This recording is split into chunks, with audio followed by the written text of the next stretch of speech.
Hi guys, wow, it says something when Tories, be them former members of parliament, are advocating for Labour leader Keir Starmer. Now this is exactly what ex-Conservative Minister Anna Soubry was doing when she was interviewed by Andrew Wright on Monday. Now she was challenged on Starmer's apparent U-turn on Brexit, but Anna explained that she would still support the Labour leader over her own party at the next general election. It just shows how toxic the party has become since the Brexit referendum. Have a listen to this. One question. You've said you admire Keir Starmer. I think we both probably have the same view about his stance on Brexit. Would you vote for Labour? Or is Keir's stance on Brexit too problematic for you? It's problematic for me. I'll hold my hand up to that. No, I don't. It will not stop me from supporting Keir Starmer being our next Prime Minister. I believe that. I Wow. Oh yes, I've said it for a very long time, but hey, I've said it on Even your though show. he's pro, I mean, he was anti-Brexit back in the day, he's now saying he's going to make it work. Because our country, and this is the thing, Sorry, Anna, can it work? Can he make it work? No. No.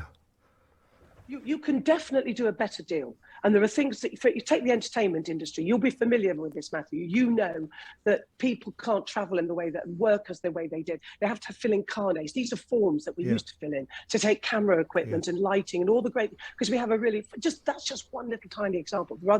You can make things better. That is true. But Keir Starmer offers to me what our country needs: honesty, decency, and all the rest of it. I will, like lots of people, vote to make sure that, well, I won't vote for a Trotskyist or a Corbynite, but I will vote to make sure that we have Keir Starmer in number 10 and we don't have the Conservatives in government anymore. Wow. Don't have the Conservatives in government anymore. So she'll do whatever she can to make sure that Keir Starmer becomes the next Prime Minister.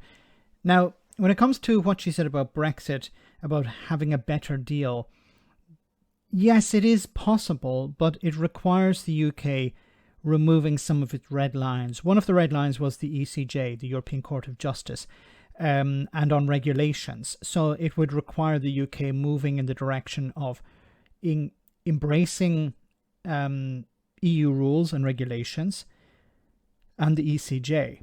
And I don't know if Keir Starmer would be willing to do that. Because you have to remember, if the UK wants to renegotiate the deal, it also needs the EU to renegotiate the deal. And if you're asking for the positives and and you don't want to give up any of the negatives, the EU will say, go away.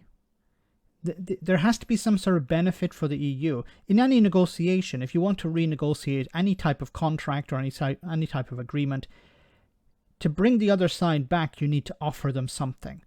And the UK, what has the UK on the table to offer? I don't know. Keir Starmer has not said anything. The Labour Party have not said anything. Anyone who wants to renegotiate the TCA has to put something on the table.